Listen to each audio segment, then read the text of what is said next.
Primero, bienvenidos todos a esta casa y este encuentro. Una especial bienvenida a la embajadora Odd Mayo Kalish, que es la representante de la Unión Europea en la Argentina y que está además recién llegada a asumir funciones, así que es un doble bienvenida a nuestro país y le deseamos el mejor de los éxitos en su gestión. Una bienvenida también al secretario de Derechos Humanos de la provincia de Buenos Aires, el doctor Santiago Cantón, con el cual además es un, no viejo, pero así antiguo amigo. Al rector de la UNSAM, amigo también Carlos Ruta, el doctor Carlos Ruta. El representante de la Corte Suprema del Paraguay, con la Corte que vamos a firmar un convenio bastante importante para el desarrollo de nuestra red, y a los miembros de la REDAL, la Red sobre Derechos Humanos y Democratización para América Latina, que hoy ha tenido su reunión periódica y que en el marco de esa reunión periódica es que también desarrollamos esta actividad. Gracias a los docentes, alumnos, exalumnos de la Maestría sobre Derechos Humanos y Democratización para América Latina, a los expertos que están acá, nacionales, internacionales, y a los miembros de la comunidad de derechos humanos. Bueno, este programa de derechos humanos que impulsa la universidad como enseñanza de posgrado ya tiene sus 5 cohortes, estamos muy satisfechos de él y tiene la particularidad de tener un enfoque regional, de tener una visión interdisciplinaria y de convocar docentes, alumnos y expertos de América Latina, y participamos no solo universidades de Argentina, sino también de Bolivia, de Brasil, de Chile, de Ecuador, de México, de Perú, de Uruguay. Así que es una experiencia importante. Esta experiencia es la experiencia regional que se realiza sinergia y coordina con las otras maestrías regionales. La Maestría Europea de Derechos Humanos, con su sede en Venecia, en el Lido, la Maestría de África, con su sede en Pretoria, la Maestría en el Cáucaso, con su sede en Yerevan, la Maestría de los Balcanes, con su sede en Sarajevo, la Maestría del Pacífico, que ahora está en Bangkok desde hace no mucho tiempo y tiene Asia-Pacífico y que tiene una serie de universidades y países importantes, y la maestría más nueva, que es la de los países árabes, que está con su sede en Beirut. Así que bueno, todo esto se coordina en un campus global, donde se intercambian las experiencias, porque así como cada maestría tiene su perfil propio, también buscamos que haya un intercambio y una visión común de las prácticas de los garantes de derechos humanos. Vamos a tener un encuentro hoy que tiene la conferencia un tema bastante específico, que es el control de convencionalidad, es decir, que es una creación de la jurisprudencia de la Corte Interamericana de Derechos Humanos y la forma en que se aplica en cada uno de los estados por los diferentes órganos del gobierno. En eso va a haber tres paneles y se trata de eso, de la implementación de tratados y decisiones internacionales en el ámbito de los poderes estatales. Esto es un tema que ha tenido bastante desarrollo en la región gracias al trabajo y a las decisiones, a las sentencias de la Corte Interamericana, y es un tema de no poca relevancia en nuestros países y también en particular en la Argentina, donde la importancia del sistema regional y del sistema universal de derechos humanos y su incorporación al derecho interno a partir de la reforma del 94 que le dio jerarquía constitucional a los tratados internacionales de derechos humanos, es un tema de singular importancia política. está el programa, no me voy a detener en ellos en señalar, de los comicios de hoy, de los paneles de mañana, y sin pasar más tiempo voy a darle la palabra al doctor Santiago Cantón, a quien desde ya excuso porque él tiene que dar clase en la Facultad de Derecho, porque él es un poquito traidorzuelo a nuestra maestría y da clase en otra maestría. En la maestría de la Facultad de Derecho, que es una maestría muy buena y que dirige nuestra amiga y querida compañera, la decana Mónica Pinto. Así que somos todos más o menos de la misma familia, pero él va a tener que dar clases allá, así que va a estar un rato con nosotros y desde ya quede excusado para poder retirarse y dar la clase. Santiago, estimado amigo, tienes la palabra. Muchas gracias, Jorge, y buenas tardes a todos los presentes. Embajadora Carlos y, bueno, querido amigo Jorge, en efecto llevamos varios años de amistad, pero también varios años tratando de trabajar en este tema, precisamente. Tanto te tocó a vos como secretario ejecutivo de la Comisión Interamericana de Derechos Humanos, tratar de lograr que los estados implementen las decisiones de la Comisión Interamericana. Luego me tocó a mí, por suerte vos estabas en una época que estaba de canciller, lo que hacían las cosas más fáciles para tratar de implementar las decisiones. Pero es el desafío, yo siempre planteo precisamente en mis clases de Derecho que estamos hablando de lo que considero el principal desafío en materia de Derecho Internacional de los Derechos Humanos. Y aquí brevemente una pequeña introducción un poco histórica, pues yo creo que es importante entenderlo para ver cómo poder resolver este enorme desafío que tenemos. 1948 cambió el mundo desde la perspectiva de derechos humanos. Con la aprobación de la Declaración Universal de Derechos Humanos se creó un paradigma completamente nuevo en la historia de la humanidad, nunca antes había pasado, y el ser humano pasó a ser sujeto de derechos a nivel internacional, cosa que no existía. Con anterioridad a 1948 los sujetos de derecho eran solamente los estados. Y ese comienzo, 1948, yo siempre lo menciono como el Big Bang de los derechos humanos, en donde hubo una explosión de normas internacionales para proteger los derechos humanos.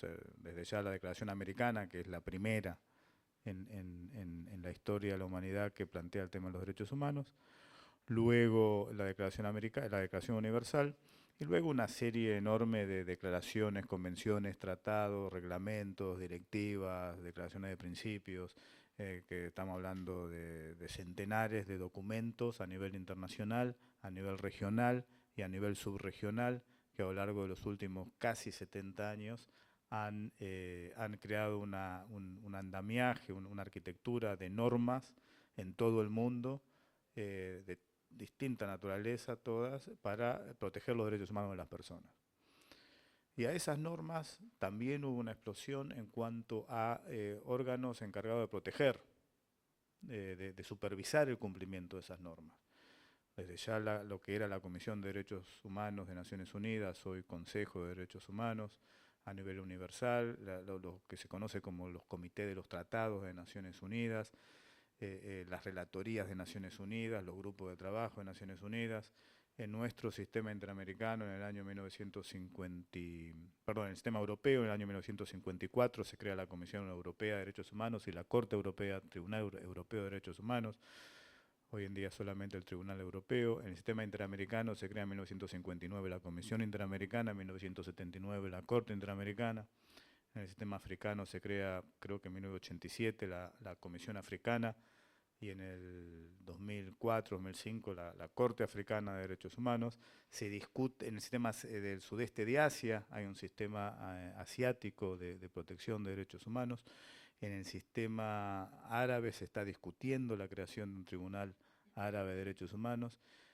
En definitiva, 3/4 partes de los países del mundo están bajo algún sistema de protección regional, y los que no están bajo algún sistema de protección universal de Naciones Unidas de Derechos Humanos. Entonces se ha creado en estos 70 años, y sigue esto en evolución, en cierta manera, más lentamente desde ya, pero sigue en evolución, se ha creado un universo de protección de derechos humanos con normas e instituciones que es realmente extraordinario. Si uno se lo pone a pensar y lo ve todo en su conjunto, lo que se ha logrado es realmente increíble.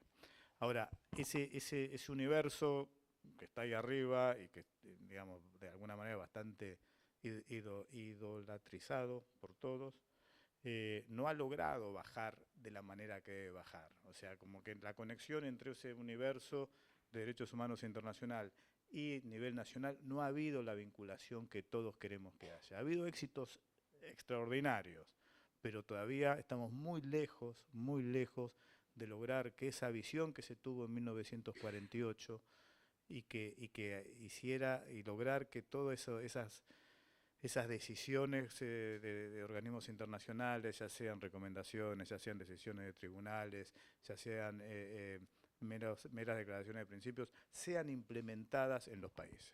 Y en eso estamos realmente muy lejos en todo el mundo, no es solamente el sistema interamericano, el sistema europeo está en esos aspectos tal vez un poco mejor, pero tampoco tanto, tampoco tanto. Ni que hablar del sistema africano, que me ha tocado varias veces acompañar al sistema africano y asesorarlos en algunos temas y están muy lejos, y en el sistema asiático ni que hablar. Entonces, en cierta manera yo siempre creo que el sistema interamericano, más allá de las enormes falencias que tenemos, es el que más avanzado está en ciertos aspectos. Pero aún falta mucho por hacer. Y la manera en que se ha ido haciendo, esto es importante verlo porque está muy relacionado con el tema de esta reunión, es precisamente por la vía judicial, ¿no? El que tiene que cumplir es el Estado, entonces de qué manera se fue logrando. Y por la vía judicial fue en primer lugar lo que yo llamaría una especie de implementación difusa de decisiones internacionales, por la cual jueces que tenían conocimiento de manera aislada de estas decisiones las empezaban a aplicar, porque consideraban bueno aplicarlas o las utilizaban como una manera de interpretar sus propias normas. Y ahí hay muchos casos, ya a partir de los 70, de los 80, que fueron avanzando de esa manera. Y luego una implementación más concentrada, que es vía de las Cortes Supremas. Y ahí tenemos varios países, Argentina en gran parte estaba dentro de esos, hoy por distintos motivos no está, después podemos hablar de eso. En realidad estoy diciendo esto sabiendo que después me voy yo, así no tengo que hablar sobre. No. Argentina estaba a partir del año, bueno, con la reforma del 94, como mencionaba Jorge, y con una decisión de la Corte Suprema, un par de decisiones muy importantes, como fue la del caso Bulacio, donde la Corte Suprema Argentina dice: no estoy de acuerdo con la decisión de la Corte Interamericana de Derechos Humanos, pero de cualquier manera voy a cumplir porque es la Corte Interamericana.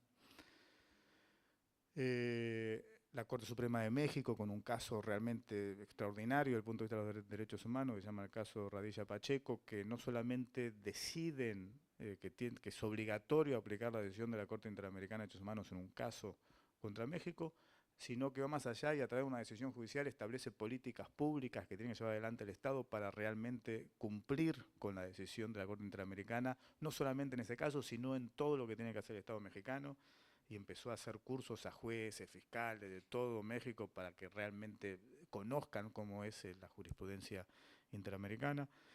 Colombia, el Tribunal Constitucional colombiano tiene decisiones muy buenas también implementando eso. Pero ahí se fue de alguna manera por la vía judicial. Luego por la vía legislativa también se lograron avances, los congresos que deciden o asambleas de nuestros países que deciden implementar decisiones a través de derogación de normas o aplicación o creación de normas nuevas. Aquí en Argentina el caso del desacato, el caso del Código de Justicia Militar, que fueron todas implementación vía legislativa de decisiones del Sistema Interamericano de Derechos Humanos, o por vía del Ejecutivo. Muchas veces el Ejecutivo, en toda América Latina, en Argentina también, el que puede tomar las decisiones sin necesidad de tener que recurrir por la vía judicial o por la vía legislativa. Y muchas veces gracias a la participación de los tres órganos del Estado, Ejecutivo, Legislativo y Judicial.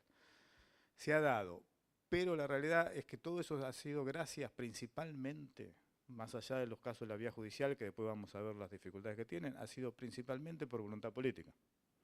Cuando hay voluntad política, se logran cambios extraordinarios. Si no hay voluntad política, es muy difícil. E inclusive cuando hay voluntad política, esa voluntad política es selectiva. Hay voluntad política de cumplir con algunos casos, pero no con otros. Que eso también pasa mucho. Y lo que tenemos que lograr es dejar atrás esa ausencia enorme que tenemos de pasar de de lo obligatorio que son muchas de estas decisiones a una práctica real de cumplimiento de esa obligatoriedad, se tiene que lograr, a mi juicio, a través de una ley, en todos los países, en América Latina y en el mundo, una ley que no solamente obliga a los estados, porque la obligación ya en general existe, sino que explique cómo se debe implementar. Porque hay desafíos reales, muchas veces puede haber voluntad política, pero no se sabe bien cómo implementarlo. Caso típico, a todos los que pasamos por las escuelas de Derecho, lo primero que nos dicen, en mi época, ahora no, es la cosa juzgada es inviolable. Y lo primero que hacemos de derechos humanos es decir, no, de ninguna manera, no es inviolable. Entonces, hay desafíos prácticos importantes que hay que resolver y que solo se pueden resolver a través de una ley. Por ejemplo, diferencia entre el sistema federal y sistemas no federales. México, Brasil, Argentina, Canadá y Estados Unidos tienen serio problema en cumplir si las provincias o estados no quieren cumplir. Muchos poderes judiciales no quieren cumplir con lo que le da el Ejecutivo argumentando independencia del Poder Judicial. Todo eso tiene que ser resuelto con una ley que obligue al Estado a cumplir y que permita que el Estado o los responsables haya una acción en contra de las instituciones del Estado, de los responsables que no cumplen con esa ley. Esa va a ser la única manera que lo logremos. En América Latina, en el mundo, no hay leyes de esta naturaleza.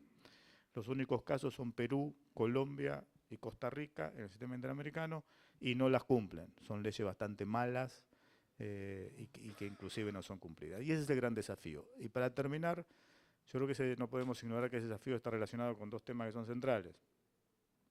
Uno es, y esto fue una experiencia mía, posiblemente de Jorge también, cuando estábamos en la Comisión Interamericana, las respuestas el 100% de la respuesta de los estados en muchos de estos temas de falta de cumplir es el principio de soberanía y de no intervención en asuntos internos. Sigue siendo, por más democrático que sea el Estado, no estoy haciendo una crítica a algunos estados en particular, estados que sean súper democráticos, poco democráticos, van a argumentar un problema de soberanía y de no intervención en asuntos internos. Y lo que hay que entender, y esto no se ha logrado, y estamos por cumplir 300 años de la paz de Westfalia, que estableció el principio de soberanía en los países, pero en 1948 rompió en cierta manera ese principio de soberanía. No en su totalidad, pero abrió una puerta para que pasen los derechos humanos. Eso todavía no se ha entendido en los estados. Hasta que no logremos que no se utilice más el principio de soberanía y que se entienda que cuando una decisión internacional tiene que ser cumplida, no vamos a lograr avanzar. Y ese es un desafío que tenemos que trabajar entre todos con leyes que obliguen a los estados. Y por último, el porqué de todo esto. Y yo creo que ahora es más importante que nunca. Los problemas principales, varios de los problemas principales que tenemos a nivel de cada país de la región son problemas universales. Si uno se pone a ver los desafíos que estamos teniendo, ya sea el calentamiento global, ya sea el crimen organizado, ya sea el narcotráfico internacional, ya sea el problema de las migraciones, son problemas que son universales. Y si no encontramos respuestas a través del derecho internacional de los derechos humanos, para que se aplique de igual manera en todos los estados, no vamos a tener soluciones. No vamos a tener soluciones. Yo me acuerdo un caso que Osvaldo se debe acordar, tal vez Verónica también, de una comunidad de un pueblo indígena de Alaska, los Inuit, que le pidió una audiencia a la Comisión Interamericana por el problema del calentamiento global. Esto debe hacer 15 años, calculo más o menos. Ahora, no pedía una audiencia con Canadá, que era lo lógico de la perspectiva de la Comisión Interamericana de Derechos Humanos, porque era el Estado responsable. Ellos pidieron una audiencia con todos los países de la región, porque el tema era calentamiento global. Por más que le hablaran a Canadá solo, no servía para nada. Entonces, hasta que no comprendamos que hoy por hoy, desde el derecho internacional, tenemos que encontrar una respuesta conjunta para resolver los principales problemas que tenemos en cada país y en el mundo, va a ser muy difícil lograrlo. Y la única manera de hacerlo es a través del derecho y a través de la implementación de decisiones internacionales. Muchísimas gracias.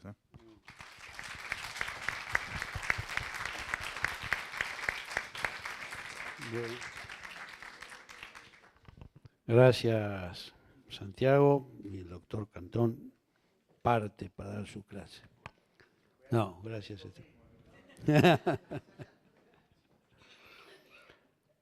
Ahora le voy a pasar la palabra al hombre que ha hecho posible la puesta en marcha de esta maestría y que se entusiasmó con ella, que es el rector Carlos Ruta, rector de la Universidad Nacional de San Martín, y insisto, un hombre que ha tenido mucho que ver con que todo esto exista. Gracias. Carlos tiene la palabra. Muy buenas tardes. Muchas gracias, embajadora. Muchas gracias a Jorge y a todo el grupo del equipo del CIEP. Gracias a los miembros de la red por permitirnos trabajar con todos ustedes. Gracias a los amigos y amigas, colegas de los distintos países que están hoy aquí: Chile, Paraguay, Ecuador, Uruguay. Creo que no me olvido nadie, ¿no? ¿O sí? Bolivia, muy bien. Bueno, no, pero digo y después los estudiantes, obviamente, sí. Soy bastante malo para esta parte protocolar. Pero no, quédense tranquilo que ahora soy peor, digamos, así que. Simplemente recordarnos por qué estamos haciendo esto, por qué esta universidad y todas las universidades de la red estamos en este tema de los derechos humanos y de la garantía de los derechos humanos, la lucha por los derechos humanos, la defensa de los derechos humanos. Uno podría decir que estamos aquí por una voluntad de nuestra universidad y de cada una de las universidades de tener una presencia, una palabra en esta temática. Uno podría decir que estamos aquí, en nuestro caso, por circunstancias históricas de la vida que nos ha puesto en frente a estos desafíos. Por ejemplo, el doctor Zaffaroni dirige un área en la universidad, o Jorge, o Juan Gelman fue uno de los luchadores de América Latina por los derechos humanos, premio honoris causa de esta universidad y que dirigió la cátedra de poesía, y así tantos.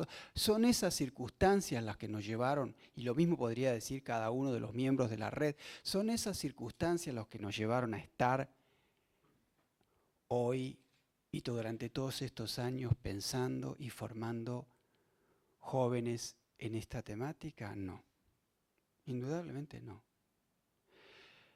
Lo que está en juego en esto que estamos haciendo es lo que somos, la raíz de nuestro interés por estar en pensar y en defender y en garantizar los derechos humanos tiene que ver, es una raíz ética, ontológica, diría yo. Tiene que ver con lo que somos las universidades. La universidad, hay más o menos 200 millones de estudiantes en el planeta, universitarios. Hay miles de universidades. Los desafíos que la universidad a nivel planetario hoy enfrenta tienen entre una de sus estrategias, sus claves de solución, en la promoción de un tipo muy específico de universidad, de un modelo de universidad, que es muy minoritario en el conjunto, que son las llamadas universidades de investigación. ¿Eso qué quiere decir? ¿Que son universidades donde solo se investiga? ¿Eso quiere decir que son universidades donde la enseñanza es secundaria? No.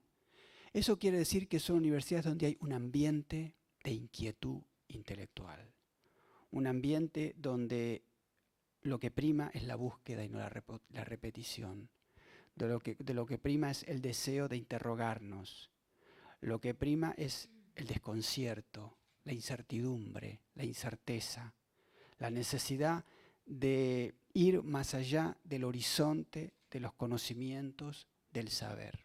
Ahora bien, esa inquietud intelectual tiene que ver con la búsqueda a través de su gran abanico de la verdad. Y la búsqueda de verdad está indisociada, es indisociable de la memoria, porque aprender, conocer y transmitir es recordar. Y la justicia. La verdad y la justicia son dos caras de la misma moneda. Por eso la búsqueda de pensar, de formar gente, de formar jóvenes, de formar profesionales, de formar agentes en la garantía de los derechos humanos no hace o no depende de la voluntad de que nosotros estemos en estos temas, sino tiene que ver con la coherencia al ethos intelectual, al ethos de una vida intelectual experimentada como la inquietud de saber, de conocer la verdad, de buscarla, de traer al presente la memoria de la historia, de buscar la concreción de la justicia. Lo que estamos haciendo las universidades al estar en esta temática es tratar de ser coherentes con lo que queremos ser, de ser coherentes con lo que somos, en la garantía de los derechos humanos, en la defensa de los derechos humanos y lo que está en el fondo de yo mismo, que es la búsqueda y la defensa de qué es lo humano, de qué es lo humano. Esa maravillosa memoria poética que fue la Odisea. Esa maravillosa experiencia escrita después de la guerra. Y según algunos investigadores, probablemente escrita por mujeres. Porque allí los héroes, los soldados, los guerreros son todos fracasados. Es un poema que busca defender a la mujer, que busca defender una tierra con paz, donde es más valioso el amor a los hijos, a la familia, a las tradiciones, a la tierra. Y eso se escribe después de la experiencia desastrosa, terrible de la guerra. Es un poema escrito en un retorno ¿a qué? ¿A qué retorna Odiseo o Ulises? A tratar de encontrar lo que es lo más humano. Y yo creo que eso está en el fondo de nuestra inquietud por los derechos humanos, tratar de pensar, de agudizar, de ir al fondo de lo que es lo más humano. Y cuando más nos aproximamos a eso de lo que es más humano, también sabemos que nos aproximamos a lo más horroroso del ser humano. Por eso, estar en estos temas, estar en esta brega, es para nosotros nada más ni nada menos que tratar de ser coherente con lo que queremos ser. Muchas gracias.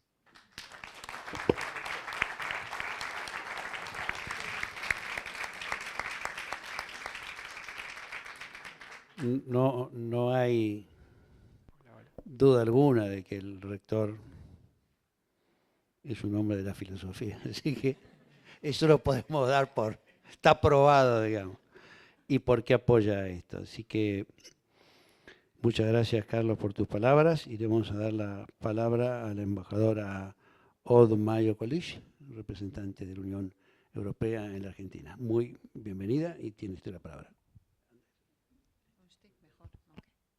Bueno, muchísimas gracias, director general Jorge Tayana, querido rector Carlos Hurtado, gracias por sus palabras también. Quiero saludar también a la doctora Nuri Monciel, la directora de Derechos Humanos de Paraguay, que creo va a firmar el convenio de hoy, y agradecer también a la señora Verónica Gómez, directora de enseñanza del CIEP, y la licenciada Marina Pecar, la directora de gestión y planeamiento del CIEP por su invitación hoy.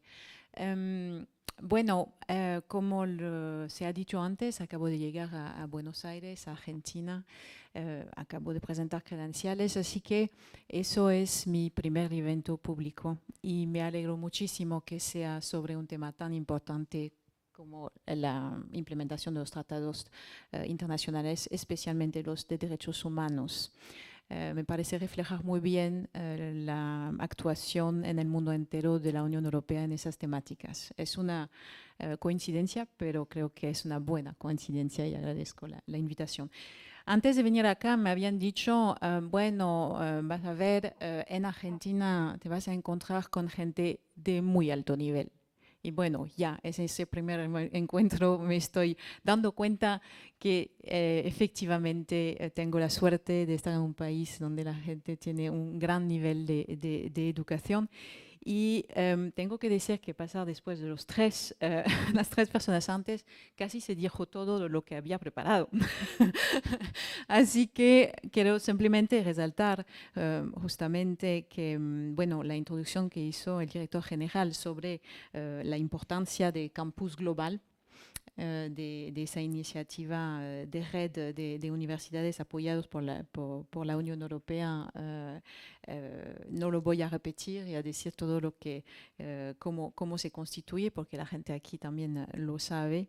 El rector ha hablado de la importancia de la educación en derechos humanos y eso es el sentido de este apoyo de la Unión Europea.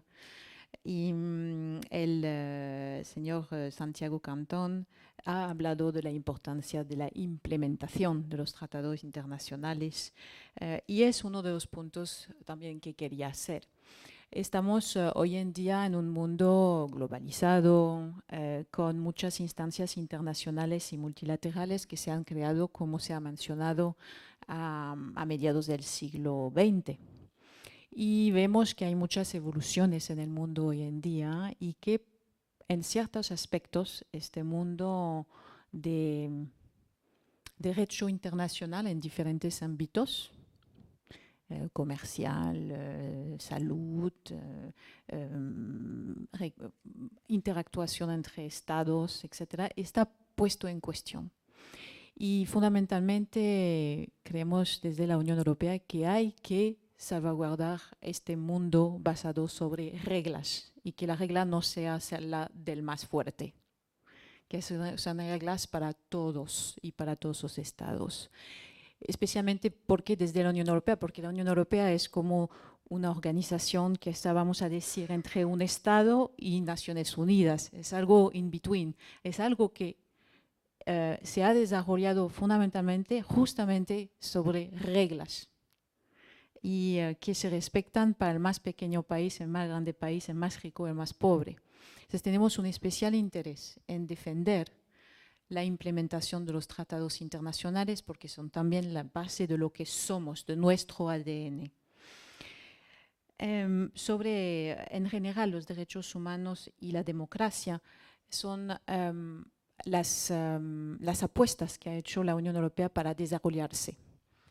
Son las reglas principales que han permitido desarrollar un bloque de hoy en día 28 Estados miembros con paz y estabilidad después de tantos años de guerra, con un desarrollo sostenible, esperamos, entonces estamos trabajando en esto, y una prosperidad basada en la solidaridad. Los derechos humanos son universales e indivisibles y la Unión Europea se compromete con su promoción de la defensa de esos valores tanto adentro de la Unión Europea que hacia el exterior. Nos parece que nuestra estabilidad depende también de la estabilidad en el exterior. Nuestro compromiso con los derechos humanos adentro de la Unión Europea lo hemos desarrollado ya desde el siglo XX también, alrededor de las mismas fechas que en las Américas, 1948, con el Consejo Europeo de Derechos Humanos y la Corte Europea de Derechos Humanos, y hemos adoptado todas esas normas a nivel interno de la Unión Europea, porque ahora es una cuestión realmente de palabras, pero la Corte Europea de Derechos Humanos es para todos los países europeos de la región de Europa, no solamente de la Unión Europea. Entonces, la Unión Europea como tal ha integrado las reglas de la Corte Europea, de la Comisión Europea de Derechos Humanos, en su Carta Fundamental de Derechos Humanos, que fue adoptada relativamente tarde, año 2000, porque no se necesitaba antes, porque de todas maneras todos los países de la Unión Europea hacían parte de la Comisión Europea de Derechos Humanos y la Corte Europea de Derechos Humanos. Pero sí, ahora está en nuestro tratado y tiene aún más fuerza dentro de la Unión. Bueno, y entonces hacia el exterior, ¿no? Así, la política de la Unión Europea es apoyar iniciativas como estas. Desde el 1996 tenemos un instrumento europeo de defensa de derechos humanos y democracia. Y es desde 1998 que se apoya al Centro Interuniversitario Europeo de Derechos Humanos y Democratización de Venecia en Italia. Y es a partir del 2002 que se extiende este apoyo a otras partes del planeta a través de la red global de 6 másters regionales gestionada por este Centro Interuniversitario de Venecia, que se denomina entonces Campus Global. Y el representante en esta región, obviamente, la Universidad de San Martín y el CIEP. Entonces, quiero realmente no tomar demasiado tiempo, que ya hemos hecho mucha introducción, pero terminar alegrándome mucho de la posibilidad que nos dan como Unión Europea de cooperar, de trabajar juntos, porque en materia de derechos humanos todo el mundo tiene sus problemas, todo el mundo tiene sus soluciones y cada vez más las realidades de los países, de las regiones son diferentes. Y lo mejor que podamos hacer es intercambiar experiencias, conocernos y así apoyarnos mutuamente en la implementación de los tratados que hemos acordado todos a nivel internacional. Muchas gracias.